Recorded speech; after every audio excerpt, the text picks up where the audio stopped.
શ્રીજી મહારાજે અપરંપાર મહિમા સંતનો વચનામૃતમાં કહેલો છે. ગરડા પ્રથમના 27ના વચનામૃતમાં શ્રીજી મહારાજ એવી વાત કરે છે કે સાચા સંતના હૃદયની અંદર ભગવાનનો નિવાસ છે. એમની આંખમાં ભગવાનની આંખ છે, એમના કાનમાં ભગવાનના કાન છે, એમના ચરણની અંદર ભગવાનના ચરણ છે, એમના આખા જ શરીરની અંદર સંપૂર્ણપણે ભગવાન એ પોતે નિવાસ કરીને રહેલા છે. એટલે સાચા સંત છે, જગતનો આધાર છે. એ પહેલે દિવસે આપણે આ વાત સાંભળી અને એમાં પણ આપણે એવું સાંભળ્યું કે સાચા સંતની જો કૃપા થાય તો આપણને ભગવાનમાં શ્રદ્ધા ઉત્પન્ન થાય છે. જો આપણને સાચા સંતની કૃપા થાય તો આપણને ભગવાનના દર્શન પણ થાય છે. અને જો આપણને સાચા સંતની કૃપા થાય તો ભગવાનનો સાક્ષાત્કાર થાય છે. એ પહેલે દિવસે રવિવારના દિવસે આ વાત આપણે સાંભળી.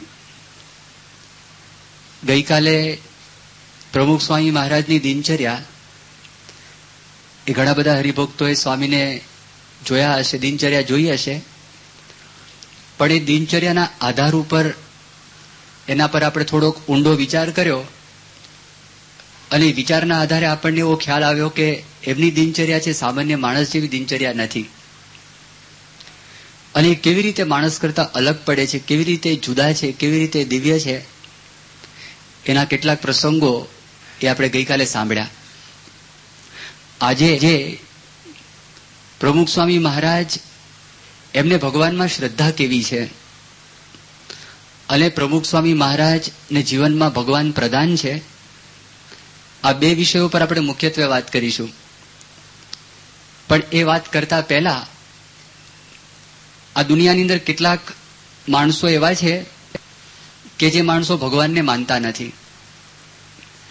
કેટલાક માણસો એવા છે કે શંકાવાદી માણસો છે. તમે એમને પૂછો કે તમે ભગવાનને માનો છો તો કે ના એવું નથી.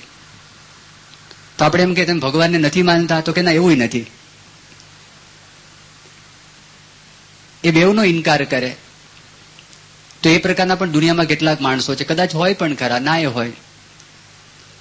પણ અમુક પ્રકારના જે માણસો છે ભગવાનને માને છે, ભગવાનના અસ્તિત્વનો સ્વીકાર કરે છે. તો ભગવાનના અસ્તિત્વનો શેના આધારે સ્વીકાર કરે છે? જે લોકો માને છે, સાથી ભગવાનને માને છે, એની કેટલીક વાતો પહેલા આપણે કરીશું. અને ત્યાર પછી પ્રમુખ સ્વામી મહારાજને ભગવાન પ્રત્યે કેવી શ્રદ્ધા છે એની વાત સાંભળીશું.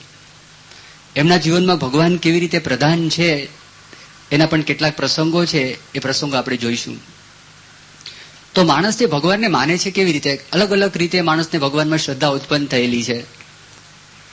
અમુક માણસોએ આખું આજે સૃષ્ટિ જોઈ, એ સર્જન જોયું, એ સર્જન ઉપરથી કેટલાક માણસોને એવી પ્રતીતિ આવી, એમને અનુમાન કર્યું કે આના બનાવનાર કોઈક હોવા જોઈએ.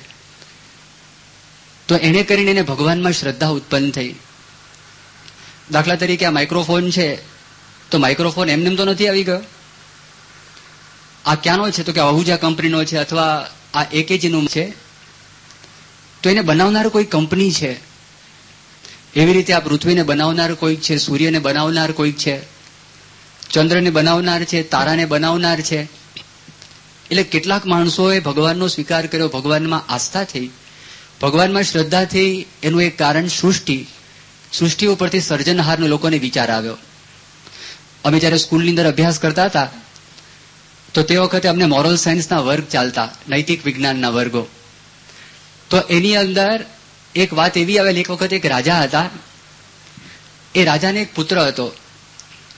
તો રાજા ભગવાનને માનતો નહોતો.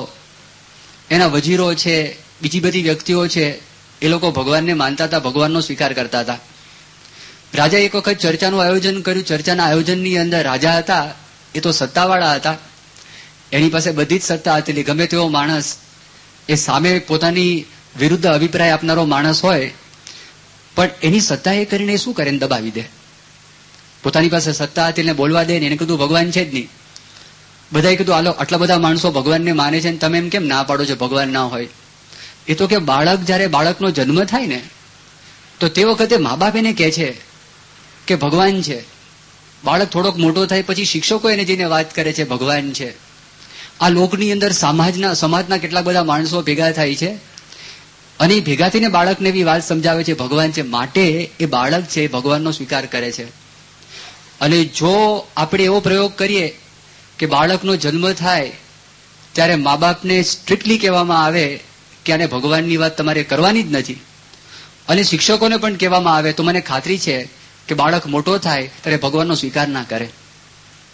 રાજાને ત્યાં પુત્રનો જન્મ થયો અને બધાએ વાત કરી કે આપણે ત્યાં પુત્રનો જન્મ થયો છે, તો આપની ઈચ્છા હોય તો પુત્ર પર પ્રયોગ કરો, કે મારે એના પર જ પ્રયોગ કરવો છે અને જોવું છે. એટલે પોતાની રાણીને બહુ સ્ટ્રિક્ટલી વાત કરી, ક્યારે પણ કોઈ પણ સંજોગોની અંદર આપણા બાળકને વાત નથી કરવાની કે ભગવાનનું અસ્તિત્વ છે. તો કે બહુ સારું, કારણ કે પત્ની તો ગભરાયેલી હતી, દબાયેલી હતી. એને તું કે આગા પાછા થજો, આ તો દેહાન દંડ દઈ દે. અને રાણીઓ ઘણી બધી બીજી આવે. રાજાને તો કોઈ પ્રશ્ન નથી, એને તો ઢગલો થઈ જાય. અત્યારે બધા પ્રશ્નો છે. તો તે વખતે રાજા હોય તો રાજાને તો કોઈ પ્રશ્ન હતો જ નહીં. એટલે કીધું કે બહુ સારું. વજીરે પણ કીધું બહુ સારું. કેબિનેટના બધા માણસોએ કીધું બરાબર છે, મંત્રી હોય કે આપણે એને વાત કરવી જ નથી. કરશું નકામું કોઈક ચાડી કરે અને આપણને ઉપાધિ આવે. રાજા રાજી થતો હતો. બાળક ધીરે ધીરે મોટો થતો હતો. 2 વર્ષનો થયો, 4 વર્ષનો થયો, 6 વર્ષનો થયો, 8 વર્ષનો થયો, 10 વર્ષનો થયો. રાજા એનો વિકાસ જોઈને મલકાતા હતા. એને બધી પ્રકારનું શિક્ષણ આપવામાં આવતું હતું, પણ ભગવાનનું શિક્ષણ આપવામાં આવતું નહોતું. અને એ જોતો હતો કે આનો વિકાસ કેવી રીતે થાય, શું થાય છે. એક વખત સાંજનો ટાઈમ, અને સાંજના ટાઈમની અંદર આકાશ બહુ સ્વચ્છ હતું અને ધીરે ધીરે સૂર્ય આથમતો હતો. રાજા પોતાના ઉદ્યાનની અંદર, બગીચાની અંદર એ પોતે ફરવા માટે નીકળેલો. પોતાના 10 વર્ષના પુત્રને પણ ત્યાં આગળ એને જોયો. એને થયું કે મારે એને ડિસ્ટર્બ કરવો નથી, હું જોઉં તો ખરા કે મારો પુત્ર શું કરે છે. અને પુત્રનું ધ્યાન છે સૂર્યની સામે હતું. ધીરે ધીરે સૂર્ય આથમતો હતો. બધા પક્ષીઓ કલરવ કરતા કરતા પોતાના માળા તરફ જઈ રહ્યા હતા. અને પક્ષીનું સ્પેશિયલ ફોર્મેશન હોય. અત્યારે પણ તમે આ ગાંધીનગરની અંદર પક્ષીઓ ઘણા બધા છે. અમદાવાદમાં એટલા બધા પક્ષીઓ આપણને જોવા માટે મળે નહીં, પણ ગાંધીનગરમાં કોઈ પણ મકાનની અગાસી ઉપર તમે સાંજના ચડીને જુઓ તો તમને રીસર દેખાય. બધા કાબર છે એનું આખું ટોળું છે જતું હોય, પછી કાગડાઓ જતા હોય, ચામાચીડિયા જતા હોય, પોપટો જતા હોય. આ બધું તમને દેખાય. અલગ અલગ પોતાના માળા તરફ આવી રહ્યું છે. એમ બગીચાની અંદર છોકરો છે, છોકરો જોતો હતો. અને આ છોકરો બધા પક્ષીઓનો કલરવ છે. વાતાવરણ પણ એકદમ મધુર હતું અને પવન પણ બહુ શાંત રીતે, શીતળ શાંત પવન છે, પવન વહી રહ્યો હતો. અને આ બધું હતું. તે વખતે ઓચિંતો આ રાજાનો જે કુંવર છે, રાજાનો કુંવર પોતે ઘૂંટણ ઉપર પડી ગયો અને એને ખબર પણ નથી. એનાથી હાથ જોડાઈ ગયા અને સૂર્ય તરફ પોતે દ્રષ્ટિ કરતો હતો અને સૂર્ય ધીરે ધીરે આથમ્યો. રાજાને એકદમ નવાઈ લાગી. રાજા એ પુત્રની પાસે આવે છે અને પુત્રની પાસે આવીને રાજા એને પૂછે છે. રાજાએ કહ્યું કે તું શું કરે છે? એણે કીધું કે આ સૂર્ય કેટલો અદ્ભુત છે, આ પંખીઓ કેટલા સરસ છે, આ આકાશ કેટલું સુંદર છે. એ તો બરોબર છે, પણ તું આ ઘૂંટણ પર પડીને હાથ જોડીને કરતો તો શું? એ કે જેને આ સૂર્ય બનાવ્યો છે એનો હું આભાર માનતો હતો, જેને આ પંખીઓ બનાવે એનો હું આભાર માનતો હતો, જેને કારણે હું મધુર સંગીત સાંભળું છું એનો હું આભાર માનતો હતો, જેને આ પવન બનાવ્યો એનો હું આભાર માનતો હતો. એના બાપે કીધું બોલ સાચું, તારી માએ તને આ વાત કરી છે? ના. કે તારા શિક્ષકે તને આ વાત કરી છે? ના. મારા મંત્રીઓ કોઈ વાત કરી છે? તો કે ના. તો તું વાત કરતા ને કોને કરી? આજે પહેલી વખત હું કરું, મને ખબર નથી કોણ કરી ગયું, મને ખ્યાલ નથી આ કોણ કરી ગયું. તો જો હું તમને એ વાત કરતો હતો કે આ વિશ્વની અંદર 3 પ્રકારના મનુષ્યો છે. એક મનુષ્યો ભગવાનને માને છે, એક મનુષ્યો ભગવાનને માનતા નથી, અને ત્રીજા પ્રકારના જે વર્ગ છે બંને વચ્ચેનો વર્ગ છે. જે માનનારા છે થિઈસ્ટ છે, નથી માનનારા એથિઈસ્ટ છે. બંને વચ્ચેના છે એ એગ્નોસ્ટિક કહેવામાં આવે છે. તો મેં તમને વાતની શરૂઆત એનાથી કરી કે જે માનનારા લોકો ભગવાનને માને છે કેવી રીતે. પહેલું કારણ આપ્યું કે સૃષ્ટિ જુએ છે, સૃષ્ટિ ઉપરથી લોકોને પ્રતીતિ થાય છે કે કોઈ કે આ બનાવનાર છે, કોઈ પરમ શક્તિ છે, કોઈ બુદ્ધિશાળી વ્યક્તિ છે કે જેને આખું સૃષ્ટિનું એ સર્જન કરેલું છે. આ પહેલું મેં તમને કારણ આપ્યું. બીજું કારણ કે બુદ્ધિથી, જેમ આ જોયું માણસે સૃષ્ટિ ઉપરથી એ સર્જનહારનો વિચાર આવ્યો, તો બુદ્ધિથી પણ માણસ બુદ્ધિશાળી છે. તો તો બુદ્ધિનો ઉપયોગ અનુમાનથી કર્યો માણસે. આ બાળકે તો અનુમાન તો ક્યાં હતું, સહજ ભાવે એના અંતરમાં એક પ્રેરણાથી, અને પ્રેરણાથી બાળકના મનની અંદર થયું કે ભગવાન છે. એ કઈ બુદ્ધિનો એટલો બધો ઉપયોગ કરવા માટે ગયો નહોતો. પણ બીજો પ્રકાર આ છે, કેટલાક વૈજ્ઞાનિકો છે. એ વૈજ્ઞાનિકો, જે મેં તમને સૃષ્ટિની વાત કરી, એ સૃષ્ટિઓમાં, એ સૃષ્ટિની અંદર, એની રચનામાં જ્યારે અલગ અલગ પ્રકારની ખૂબીઓ જોવે છે, ત્યારે મોટા મોટા વૈજ્ઞાનિકોના મનની અંદર પણ એમ થાય છે કે ના, એ નક્કી આ પ્રકારે કોઈ આકસ્મિક રચના નથી, આ અકસ્માતથી થયું નથી, આ એક્સિડન્ટથી થયું નથી, આના ચોક્કસ કોઈક બનાવનાર છે, સુપર ઇન્ટેલિજન્ટ પર્સન કોઈક હોવો જોઈએ તો આ બની શકે, બાકી બની ન શકે. તો બીજું જે કારણ છે કે જે માણસોનો સ્વીકાર કરે છે, એનું કારણ છે ઇંગ્લેન્ડની અંદર કેમ્બ્રિજ યુનિવર્સિટી છે. એ કેમ્બ્રિજ યુનિવર્સિટીના બે બહુ મોટા ખગોળશાસ્ત્રી ફ્રેડ હોયલ અને ચંદ્ર વિક્રમસિંહ કરીને, એ બંને લોકોએ એક ગણિતના આધારે, વિજ્ઞાનના આધારે એવું એક પુરવાર કરી આપ્યું કે આ સૃષ્ટિના બનાવનારા નક્કી ભગવાન છે. એ પોતાની બુદ્ધિનો ઉપયોગ કરીને વર્ણન કર્યું. કેટલાક આંકડા એ લોકોએ બહાર પાડ્યા છે. એ આંકડા સાંભળીને આપણે અત્યંત આશ્ચર્ય થાય. દાખલા તરીકે તમને કોઈ વ્યક્તિ એમ કે તમારે વિમાનમાં બેસવાનું છે, પણ વિમાન છે ને, એ વિમાન એ 100 માંથી 99 વખત તૂટી જાય છે, અને તમારે બચવાનો અંદાજિત આંકડો 1 છે. તમે બેસો અંદર, ગણપતસિંહ, 1 વખત બચો ને. ભાઈ સાહેબ, તમે શું બોલો સ્વામી? 100 માંથી 99 વખત જો તૂટી જવાનું હોય વિમાનમાં બેસવાનો અર્થ શું? દાખલા તરીકે હું તમને બીજી વાત કરું કે 100 વખત નહીં, 1000 વખત વિમાન ઉડે, અને 1000 વખત વિમાન ઉડે, એમાંથી 999 વખત વિમાન તૂટી જાય છે, અને તમારો બચવાનો અંદાજિત આંકડો 1000 માંથી 1 વખત છે. તો તને પૂછવામાં આવે કે ભાઈ એમ કોને વિમાન તૂટવાનું જ છે? આ તમે એકડાની વાત કરો છો, એકડો કોનો છે? એ લગ્ન થઈ ગયા તો છોકરા મોટા થઈ ગયા, 3-4 છોકરાઓ. બેન દુખી, ડોક્ટરની પાસે ગયા, અને ડોક્ટરને જઈને વાત કરી કે ભાઈ મને બહુ દુઃખ છે. એ ડોક્ટરે કીધું એને શેનું દુઃખ છે? કે બધા તારા હસબન્ડ છે, તારા પતિ તને મારે છે? ના. ગાળ આપે છે? ના. અપમાન કરે છે? ના. તારા છોકરાઓ તારી આજ્ઞાનું પાલન નથી કરતા, એનું દુઃખ છે? તો કે ના, એ પણ દુઃખ નથી. તો તને શરીરમાં કોઈ તકલીફ છે? કે ના, એ પણ તકલીફ નથી. તો તને દુઃખ શેનું છે?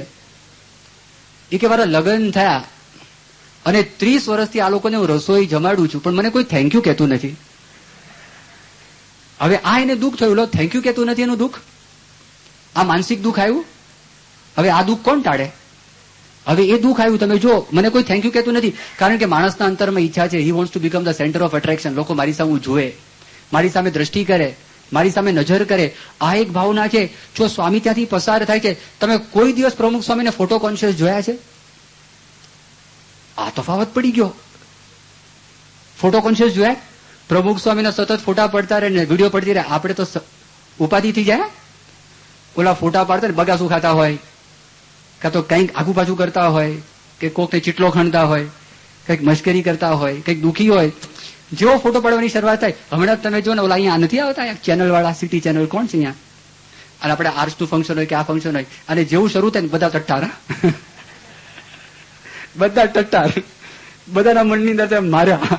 હમણાં જો આગુ પાછું થયું તો ઉપાધિ. જેવો ફોટો પડવાની શરૂઆત થાય, તમે બીજું જો, જે સમૂહ ફોટો હોય ને, સમૂહ ફોટો તમને આપવામાં આવે, આ સમૂહ ફોટો જો, તો પેલું તમે શું જો, આમાં હું ક્યાં છું, હું ક્યાં આગળ છું થાય છે કે નથી થતું આપણા મનમાં? સ્વામીના જીવનમાં આ નથી, એટલે એને દુઃખ નથી, એટલે એને મનમાં શાંતિ છે, એટલે એના મનમાં આનંદ છે. અને આ એક જ પ્રકારનું જીવન છે. જો આપણા કરતા અલગ પડી ગયા, ખાલી ચાલવામાં અલગ પડી ગયા. એ સભાની અંદર ત્યાં આગળ આવે છે, એ પૂજાની પોતે શરૂઆત કરે છે, એ પૂજામાં જેવું ચાલતી હોય પૂજા. હવે તમે એક એક સ્ટેપ તમે જો, પ્રમુખ સ્વામી શરૂઆતમાં પગે લાગે છે, મેં તમને વર્ણન કર્યું, અને પછી માનસી પૂજા કરે છે. અને માનસી પૂજા કરે છે સ્વામી, તો તે વખતે પણ તમે એની એકાગ્રતા જુઓ, એ ખોવાઈ જાય છે. એ 10,000 માણસો બેઠા હોય, 15,000 માણસો બેઠા હોય, કે મોટા ઉત્સવ 50,000 માણસો ત્યાં આગળ બેઠા હોય, એ નજરમાં નથી. એમાં સંપૂર્ણ એકાગ્ર થઈ શકે છે. એ એકાગ્ર થઈ શકે. શરૂઆતમાં તમે જો વિચાર કરો કે જયારે આ જે બધી વાતો કરતા હતા, મેં તમને વર્ણન કર્યું ને, અલગ ક્યાં પડે છે? શું અલગ પડે છે? એ શા માટે એકાગ્ર થઈ શકે? ધારો કે આપણને પ્રશ્ન પૂછવામાં આવે કે આપણે શેમાં એકાગ્ર થઈએ છીએ, અને આપણને જે વારંવાર કરવાનું શું મન થાય, જે આપણને ગમતું હોય ને એમાં આપણે તાત્કાલિક એકાગ્ર થઈ શકીએ. બોલો, નવલકથાનું વાંચન કરો, નવલકથા તમે વાંચતા હોય તાત્કાલિક એકાગ્રતા. મારા એક મિત્ર હતા, અને એ મિત્ર પોતે બાયોલોજીની જર્નલ એ લઈને બેઠા હતા. એના બાપુજીને રોજ કે તું વાંચ પણ એ વાંચે નહીં, કે તારી પરીક્ષા નજીકમાં આવી તોય વાંચે નહીં. અને હોશિયાર છોકરો, છેલ્લી ઘડીએ વાંચે, સારા માર્ક પણ આવતા હતા એને. હોશિયાર છોકરો હતો પણ વાંચે નહીં. બાપુજી કે ને વાંચે નહીં. એક વખત એના બાપુજી એ ઓફિસેથી પાછા આવ્યા, અને છોકરો એકદમ ભણવામાં તલ્લીન થઈ ગયો હતો. બાયોલોજીની જર્નલ હતી. એના બાપને તો ઓહો, કોઈ દિવસ નહીં, આજે સૂર્ય છે તો ક્યાં ઉગ્યો છે. અને એ બાપુજી રૂમમાં આવ્યો ને ખબર નહીં, એ બાપુજી નજીકમાં આવ્યો એ ખબર નહીં. નજીકમાં જઈને જોયું તો બાયોલોજીની જર્નલની અંદર નોવેલ હતી. એ નવલકથા લઈને બેઠો હતો. તો જો માણસને જે ગમે છે એમાં તરત મન એકાગ્ર થઈ જાય. ટેલિવિઝનમાં આપણું મન તરત એકાગ્ર થઈ જાય. આપણે જો રમત ગમત રમતા હોય આપણું મન તરત એકાગ્ર થઈ જાય. ક્રિકેટની મેચ ચાલુ હોય તો આપણું મન એકાગ્ર થઈ જાય.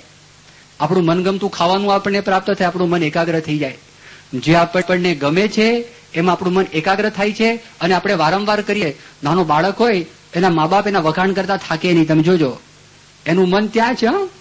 એને વહાલ કરે, એને વિશે બોલે, એના આખા ગાલે હાથ ફેરવે, શરીરે હાથ ફેરવે, અને કાલી કાલી ભાષા બોલે, અને બીજા કોઈ આવે એને પણ એની ઈચ્છા હોય કે નો ઇન્ટ્રોડક્શન કરાવે છે કે અમારો બાળક છે, તમે આ જુઓ કેવો સરસ છે, કેવો સુંદર છે, કેવો આમ છે, કેવો તેમ છે, બધું એને વર્ણન શરૂ કરી દે. પછી બાળક મોટો થાય ને તો હેત ઓછું થઈ જાય. પણ કેમ ઓછું થાય છે? પેલો બાળક સામે થાય છે, એટલે એ સામો થાય છે. એના મા બાપનું મનગમતું કરતો નથી, એટલા માટે. એના મા બાપનું જો મનગમતું કરે ને તો વખાણ ચાલુ રહે, અને મોટા થઈને મરે ત્યાં સુધી વખાણ મૂકે નહીં. તો જે ગમે છે વારંવાર કરે છે. તો એના પરથી માણસને અનુમાન તો એટલું થાય. અને એ અનુમાન શું થાય છે કે પ્રમુખ સ્વામીને આ ગમે છે એટલે આ બને છે. પ્રમુખ સ્વામીને આ ગમે છે એટલે બને છે. હવે સ્થૂળ દ્રષ્ટિએ વિચાર કરો કે આમાં શું ગમવાનું? મૂર્તિ છે, વાઘા છે, પૂજા છે, પૂજામાં મૂર્તિઓ મૂકેલી છે, અને હાથમાં પોતે માળા લઈને બેઠા છે. અને કોઈ પણ મંદિરની અંદર સ્વામી જાય, ધારો કે 12 મહિના માટે તમે મંદિરમાં રહ્યા, આના મૂર્તિઓ છે. અને વાઘા કઈ 365 જોડ નથી વાઘાના, કદાચ મહિનો 30 વાઘાની જોડ હોય, એ બદલાઈ જાય. તમે જો રોજ મંદિરમાં દર્શન કરવા માટે આવતા હો તો તમને મૂર્તિ પણ ખબર પડી ગઈ, તમને વાઘા પણ ખબર પડી ગયા હોય, તો એમાં તમને ગમે છે શું? એ શેનો આનંદ આવે છે? પણ બુદ્ધિશાળી માણસને ખબર પડે કે આમનો આનંદનો વિષય જુદો છે, આમના સુખનો વિષય જુદો છે. અને પૂજાની અંદર એકાગ્ર પોતે થઈ જાય, કોઈક અલગ વાત છે, કોઈક અલગ ચીજ છે, અને ત્યાં આગળ કોઈક અલગ ચીજને જોવે છે તો આ વસ્તુ બની શકે, બાકી આ વસ્તુ બની શકે નહીં. તે રીતે બની શકે. તો ત્યાં જુદા પડી જાય છે કે સ્વામી ભગવાનમય છે ને આપણે જગતમય છે. સ્વામી ભગવાનમય છે અને આપણે જગતમય છે તો જ આ વસ્તુ બની શકે, બાકી આ બની શકે નહીં. અત્યારે તમે જો શરૂઆતમાં મંત્ર જાપની વાત કરી, તો વૈજ્ઞાનિક દ્રષ્ટિએ મંત્ર જાપ કરવાથી માણસના જીવનમાં લાભ થાય છે. હવે ધીરે ધીરે આ મેઇન સ્ટ્રીમ મેડિસિનની અંદર આ દાખલ થયેલું છે. શરૂઆતમાં લોકો માનતા નતા, એટલે મેં કૃષ્ણ ભગવાનથી મહાભારતની શરૂઆત કરી. 5000 વર્ષ પહેલા કૃષ્ણ ભગવાન કોઈ પણ નિરૂપણ કર્યા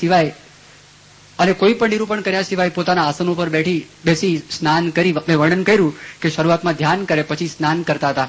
એની દિનચર્યાનું વર્ણન મેં તમને કર્યું. અને ત્યાર પછી એ પોતે મંત્ર જાપ કરતા હતા. પણ મંત્ર જાપથી શરીર ઉપર લાભ છે, વૈજ્ઞાનિકોએ આ પુરવાર કરી આપેલું છે. 1970ની સાલથી ડોક્ટર હર્બર્ટ બેન્સન, હાર્વર્ડના જે ડિપાર્ટમેન્ટ ઓફ મેડિસિન છે, મેડિસિનના પોતે હેડ હતા, અને એ વ્યક્તિએ એક પુસ્તક લખ્યું ધ રિલેક્સેશન રિસ્પોન્સ.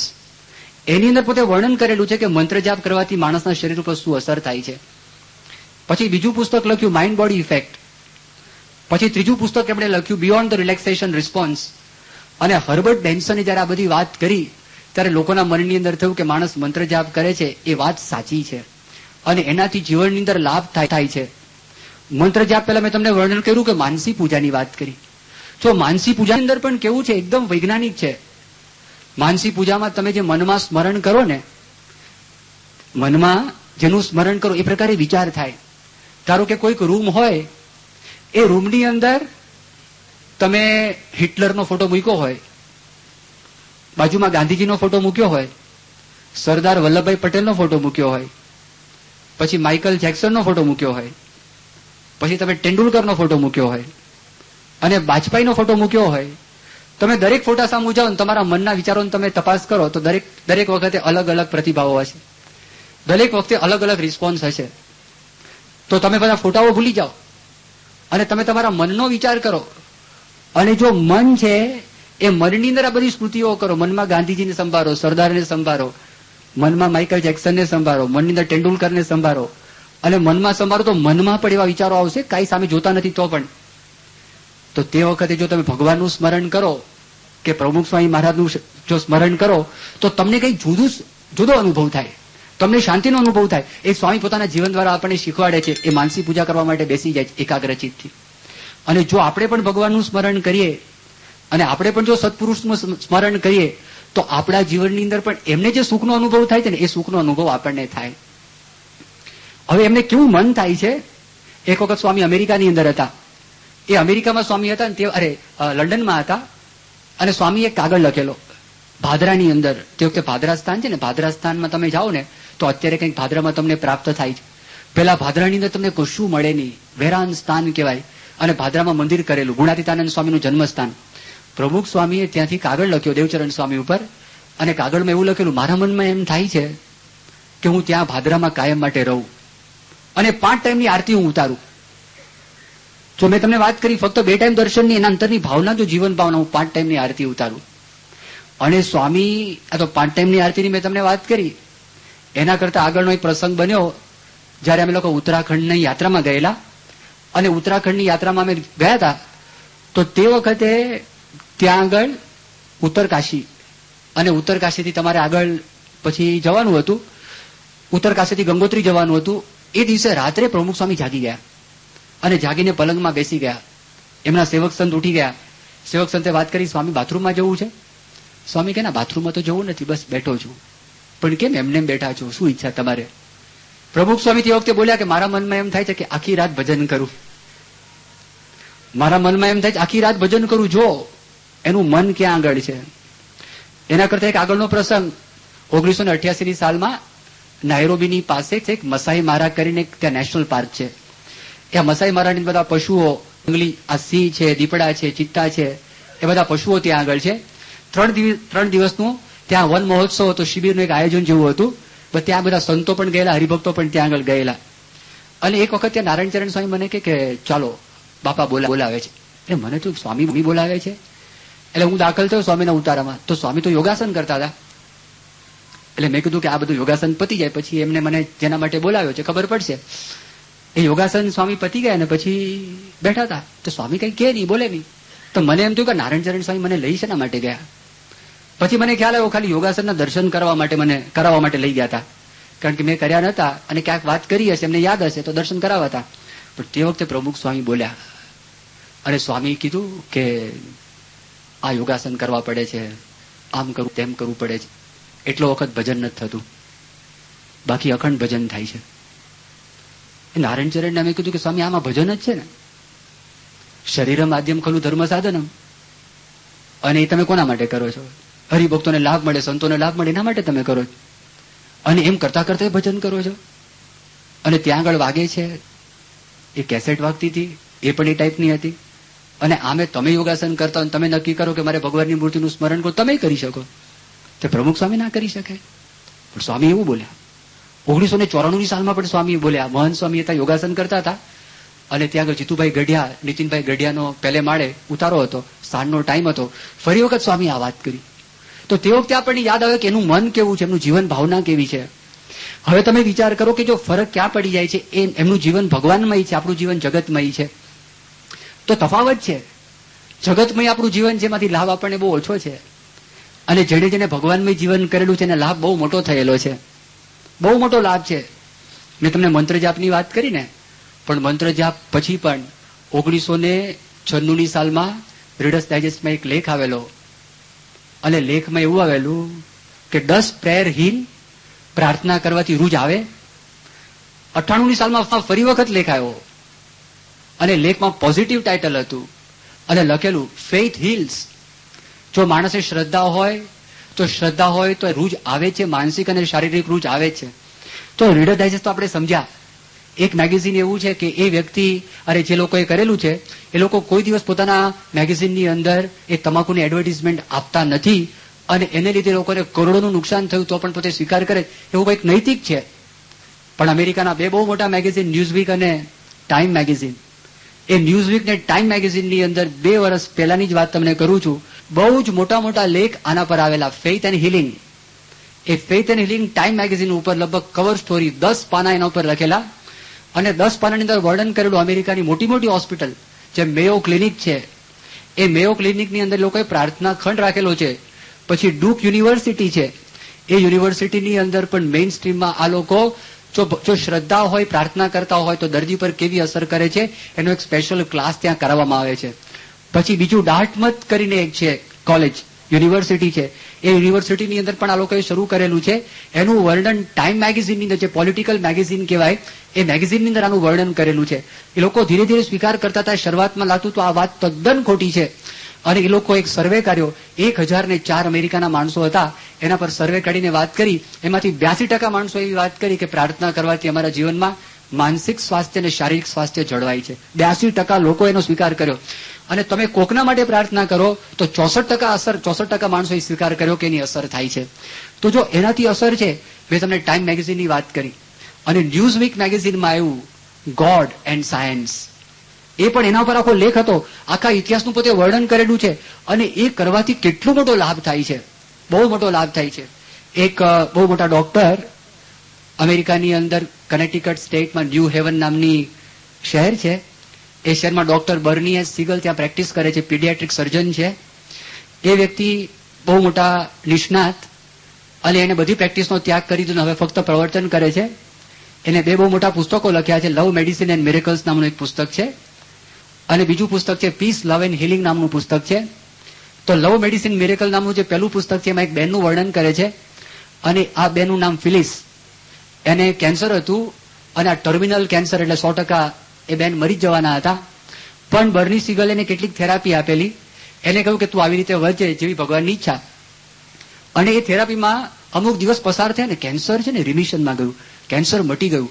અને એ બેન પોતે ખાલી મટી ગયું તો કે એની ખબર નહીં પડી, બતાવવા માટે ક્લિનિકમાં આવ્યા. બર્ની સિગલના એસિસ્ટન્ટ હતા ને, એને ચેક કર્યું, એકદમ તાજુબ થઈ ગયો, દોડ્યો જ્યાં બર્નીની ઓફિસ હતી. કીધું કે બર્ની, આ ચમત્કાર થયો છે, આ પેશન્ટને તું તે ટ્રીટમેન્ટ આપેલી અને સંપૂર્ણ કેન્સર નીકળી ગયું છે. અને એકદમ ત્યાં બર્ની દાખલ થાય છે ને ફિલિસને વાત કરી, ફિલિસ તું વાત કર, તને કેવી રીતે મટ્યું? તો તે વખતે ફિલિસ કે છે, યુ નો બર્ની, તને ખબર છે મને કેવી રીતે મટ્યું, તું જ કે ને. ડોક્ટરે કીધું ના, તારા મુખે તું વાત કર કેવી રીતે મટ્યું. તો તે વખતે બેન બોલે છે કે I decided to leave 100 years and I left all my troubles to God. ભગવાનના માથે મેં બધું મૂકી દીધું. તો તે વખતે બર્ની સિગલ વાત કરે છે, આવા પ્રકારની કોઈ શ્રદ્ધા કોઈ વ્યક્તિના અંતરની અંદર જાગૃત થાય તો એ વ્યક્તિને કોઈ પણ પ્રકારની તકલીફ હોય, એ તકલીફ એની 100% દૂર થઈ જાય છે. પણ આપણને લાગે સ્વામીના જીવનની અંદર કેટલીક માંદગીઓ તો આવેલી છે, તો એમની શ્રદ્ધા તો છે, તો કેમ માંદગીઓ આવી હશે? તો એ આપણને સમજાવે છે કે એમાં રહીને પણ શ્રદ્ધા ડગતી નથી, આપણને બતાવે છે. જો એના કેટલાક પ્રસંગો પછી આપણે વર્ણન કરીશું, તો તે વખતે પણ આપણે દિવ્યતાનો ખ્યાલ આવે. આપણે માંદગી હોય ને આપણું શરીર કેવું હોય ને મન કેવું હોય, અને એમને માંદગી આવે ને એનું મન ને શરીર કયા પ્રકારનું હોય એ આપણને ખ્યાલ આવે. કોઈક અલગ ઘટના છે, કોઈક અલગ પડી જાય છે, તો એ આપણને સમજાવે છે કે એમના ભાનમાં કેટલી બધી શ્રદ્ધા છે, ભગવાનમાં એમનું જીવન છે, એની દિનચર્યા ઉપરથી આપણને ખ્યાલ આવે છે. આગળની દિનચર્યાનું મેં તમને વર્ણન કર્યું, અને એ દિનચર્યા છે એમાં આ જ વાત આવશે. બપોરે જમતા હોય એ જુદું છે.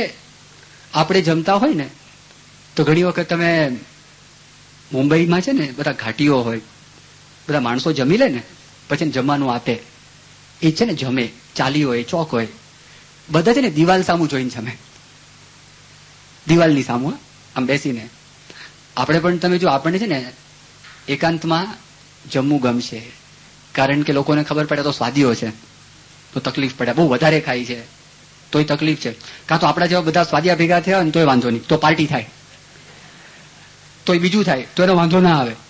પણ તમે જો તમે જમતા હોય તમારી સામે 50 માણસ આમ દ્રષ્ટિ કરીને જોતા હોય ને, તમારા મોઢામાં કોળીઓ જુઓ કઠણ છે, અને તમને 100 દિવસ સુધી મનગમતું તમે આગુ પાછું કરીને ખાવા માટે પ્રયત્ન કરો, લોકો રાજી થાય નિસ્વાદીપણું બતાવવા માટે. તે 100 દિવસ ચાલે, 101 દિવસે સ્વાદ બહાર આવ્યા અને ધડાકો કરે, એકદમ બહાર આવીને આમ ધાડ દઈને ધડાકો કરે, ફટાક દઈને. તમે સ્વામી જો જમે છે, અરે તે વખતે પાછું ધ્યાન છે, કથા વાર્તામાં ધ્યાન છે, તે વખતે રિપોર્ટમાં ધ્યાન છે, તે વખતે ખબર પડે જીવન ભગવાનમય છે. આ જે ખાય છે એ શરીરનું પોષણ કરવા માટે ખાય છે, એ સ્વાદ માટે ખાતા નથી. જેમ કોઠીની અંદર તમે દાણા ભરો છો એવી રીતે પ્રમુખ સ્વામી પોતે જમે છે, પણ એનું મન છે ભગવાનમાં, તમને ખ્યાલ આવે. હાલતા ચાલતા ખાતા પીતા ઉઠતા બેસતા દરેક ક્રિયાની અંદર આવે છે. અને પાછા બીજાને આપે. મેં તમને આ વાત કરી, ભજન કરે, પણ બીજો કોઈ ભજન કરતા હોય ને, એ ભજન જો કોઈ પણ કરતા હોય, ભજન કરતા હોય તો પણ રાજી થાય, અથવા બીજાને પ્રેરણા કરે તમે પણ ભજન કરો. એવું કે ગોંડલની અંદર અજમેરાનું ફાર્મ છે, ત્યાં લોકોને એક ફંક્શન હતું. એ ફંક્શનમાં અમે ગયેલા, બધા સંતો પણ હતા.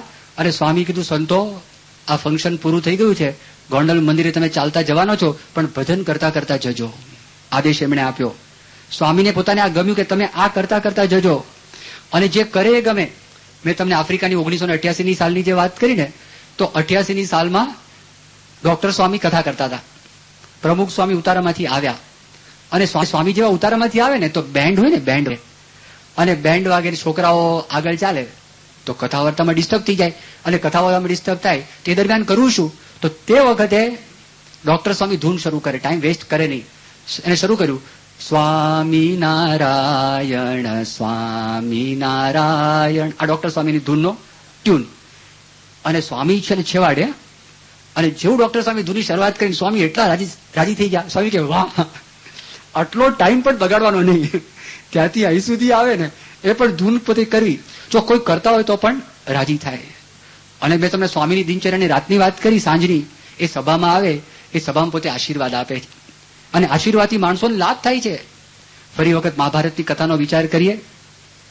ભીષ્મ પિતામાં બાણસૈયા ઉપર સૂતા છે, અને તે વખતે ત્યાં આગળ યુધિષ્ઠિર પધારે છે, અને યુધિષ્ઠિરના મનની અંદર પ્રશ્ન છે, અને પ્રશ્ન યુધિષ્ઠિરના મનની અંદર એમ પ્રશ્ન હવે આવેલો છે કે મારે લીધે યુદ્ધ થયું છે, અને યુદ્ધનું કારણ હું છે, હું પોતે જ છું, અને એને કોઈ રીતે મળતું નથી. જે મનમાં દુઃખ હતું, દુઃખ મળતું નથી. તે વખતે ભીષ્મ પિતામાં એને ઉપાખ્યાન કહે છે. ભીષ્મ પિતામાં કહે છે, એક ગોમતી નામની એક સ્ત્રી હતી. આ પછી કિસ્સા ગોમતી છે, એના જેવો જ પ્રસંગ છે, પણ એ બુદ્ધનો પ્રસંગ અલગ છે. એ સ્ત્રી હતી, એનો એકનો એક બાળક હતો, અને એકના એક બાળકને સર્પદંશ થયો, અને બાળક પોતે મરી જાય છે.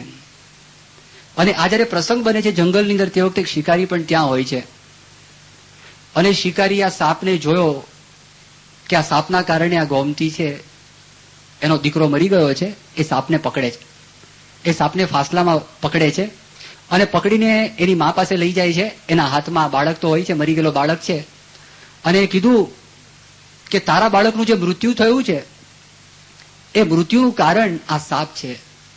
હવે તું કે પ્રમાણે હું સાપને કરું, કાં તો હું સાપના ટુકડા કરી નાખું, કાં તો હું સાપને અગ્નિમાં ફેંકી દઉં અને હું સાપને મારી નાખું. તે વખતે આ બાઈ બહુ સ્વસ્થ હોય છે. જે બુદ્ધના વખતમાં કિસ્સા ગોમતી હતી, અને એ કિસ્સા ગોમતી તો પોતે બાવરી બની ગઈ હતી. એ તો પોતે ભીખ માંગતી હતી, યાચના કરતી, ગમે તેમ કરીને મારા બાળક છે તમે એને જાગ્રત કરો. ના, પેલી આ વખતની બેન બહુ સ્વસ્થ હતી. એને કીધું કે ના, એને સાપને મારવાની કોઈ જરૂર નથી, અને સાપને તારે શા માટે મારવું જોઈએ. પછી એને પોતે સમજાવે છે કે તું સાપને મારે તો પાપ કર્મ થાય, અને પાપ કર્મ કોના જેવું છે એની પોતે નિરૂપણ કરે છે, ઉપમા આપે છે કે પાપ ભારે છે, અને ભારે વસ્તુ સમુદ્રમાં ડૂબી જાય. તમે જેમ કોઈ શસ્ત્ર નાખો સમુદ્રમાં, સમુદ્રમાં ડૂબી જાય, એમ તમે પણ ભવસાગરમાં ડૂબી જશો જો તમે પાપ કરશો તો.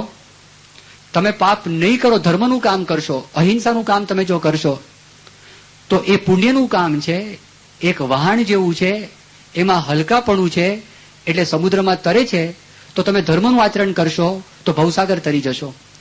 પણ શિકારીના મનમાં આ વાત બેસતી નથી. શિકારી કહે છે ના, આ સાપે ભૂલ કરી છે, અને એને સંતોષ થતો નથી, મારે ગમે તેમ કરીને સાપને મારી જ નાખવો છે. એ શિકારી પોતે કહે છે. ફરી વખત બાઈને સમજાવે છે. બાઈને કહે છે કે દાખલા તરીકે તું સાપને મારે તો મારો છોકરો તો જીવતો થવાનો નથી. તું સાપને મારે તો મારો છોકરો છે, મારો છોકરો જીવતો થવાનો નથી. અને કદાચ સાપ જીવતો રહે તો તને તકલીફ શું પડે, તને વાંધો શું આવે છે, તને કઈ નુકસાન તો છે નહીં. એ બહુ સમજાવવા માટે પ્રયત્ન કરે. સાપ હાથમાં તરફડતો હોય છે, એનું ગળું દબાવ્યું હોય છે, અને તે વખતે એ સાપ છે ને એને માણસ જેવી વાણી આવે છે અને મૃદુ સ્વરે સાપ વર્ણન કરે છે. સાપે કીધું મારો વાંક નથી. શિકારી કે કોનો વાંક છે? કે મૃત્યુની પ્રેરણાથી મેં આ કર્મ કરેલું છે, બાકી મારો વાંક નથી, મૃત્યુનો વાંક છે. શિકારી કે તારો જ વાંક છે. સંવાદ ચાલે છે. એ સંવાદ ચાલે છે ને મૃત્યુ પોતે પ્રગટ થાય છે. અને મૃત્યુએ કીધું આ શિકારીનો વાંક નથી અને મારો પણ વાંક નથી. તો તારો વાંક કેમ નથી? આ એમ કે છે કે મૃત્યુની પ્રેરણાથી મેં તને કરેલું છે, તો તું કેમ ના પાડે છે? એ કે આ તો કાળનો વાંક છે. કાળની પ્રેરણાથી મૃત્યુ કે મને પ્રેરણા થઈ અને એને લીધે મેં આ કામ કર્યું છે, માટે કાળનો વાંક છે. ફરી વખત સંવાદ ચાલે છે અને એ સંવાદ ચાલ્યા પછી છેલ્લો એક પ્રસંગ એવો બને છે, કાળ દેવતા પોતે પ્રગટ થાય છે અને કાળ દેવતા પ્રગટ થઈને પોતે વાત કરે છે, આમાં નથી મૃત્યુનો વાંક, આમાં નથી સાપનો પણ વાંક, અને આમાંથી કોઈનો વાંક નથી. કાળ કે છે મારો પણ વાંક નથી. માણસે જેવા જેવા કર્મ કરે છે એ કર્મનું ફળ પ્રાપ્ત થાય છે. એ બાળકનું એવું કર્મ છે, એ કર્મને લીધે સાપેને દંશ આપેલો છે. એની માતાનું એવું કર્મ છે, એ માતાના કર્મને લીધે એને દીકરો આવો ઉત્પન્ન થયો છે કે જેને કરીને દીકરાનું મૃત્યુ થાય છે. માટે આમાં કોઈનો વાંક નથી. જેવા કર્મ કરે છે એ પ્રમાણે થાય છે. પછી કાળ દેવતા અદ્રશ્ય થઈ જાય છે અને ગોમતી પણ પેલા શિકારીને વાત કરે છે, ત્યારે શિકારીના મનનું સમાધાન થાય છે. આ ઉપાખ્યાન અનુશાસન પર્વની અંદર આવે છે. એ ભીષ્મ પિતામાં એને સંભળાવે છે અને જયારે સંભળાવે ત્યારે યુધિષ્ઠિરનું મન શાંત થાય છે. નથી દુર્યોધનનો વાંક કે તારો વાંક. જેને જેવા કર્મ કર્યા છે કર્મનું ફળ પ્રાપ્ત થાય છે.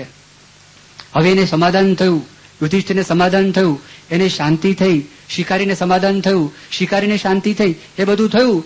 તો હું તમને વાત કરતો તો પ્રમુખ સ્વામી આશીર્વાદમાં શું કરે છે? એવા કેટલા હરિભક્તો તૈયાર કર્યા છે ગોમતી જેવા.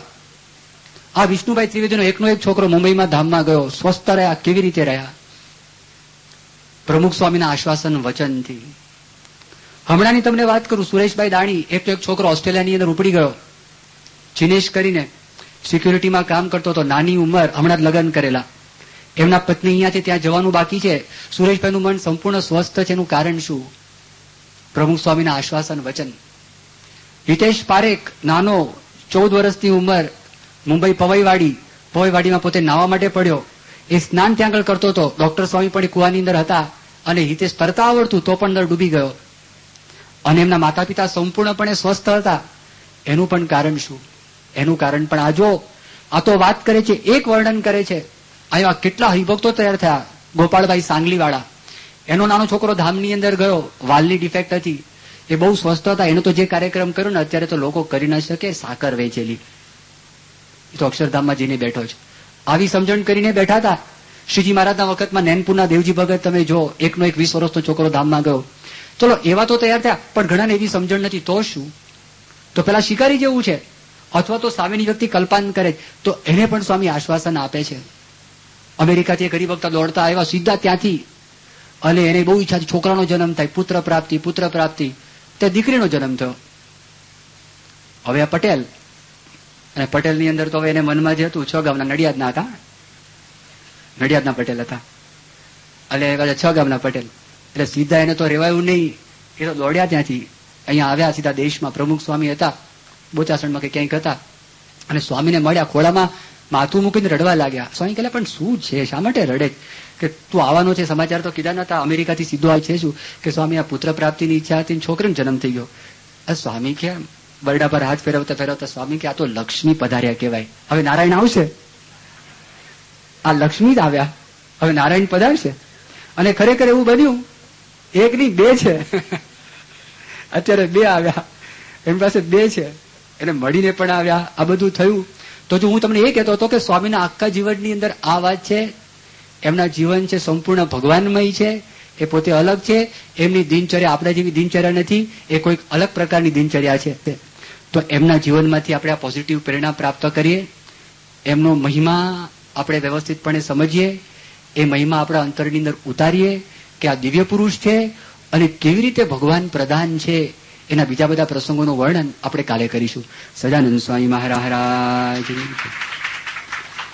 શ્રીપતિમ શ્રીધરમ સર્વદેવેશ્વરમ ભક્તિધર્માત્મજમ વાસુદેવમ હરિ માધવમ કેશવમ કામદમ કારણમ સ્વામિનારાયણમ નીલકંઠમ ભજે સ્વામિનારાયણમ નીલકંઠમ ભજે શ્રીપતિમ સ્વામિનારાયણ નારાયણ નારાયણ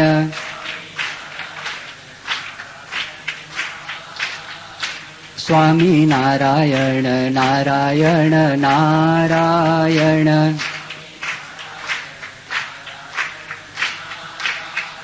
સ્વામિનારાયણ સ્વામિનારાયણ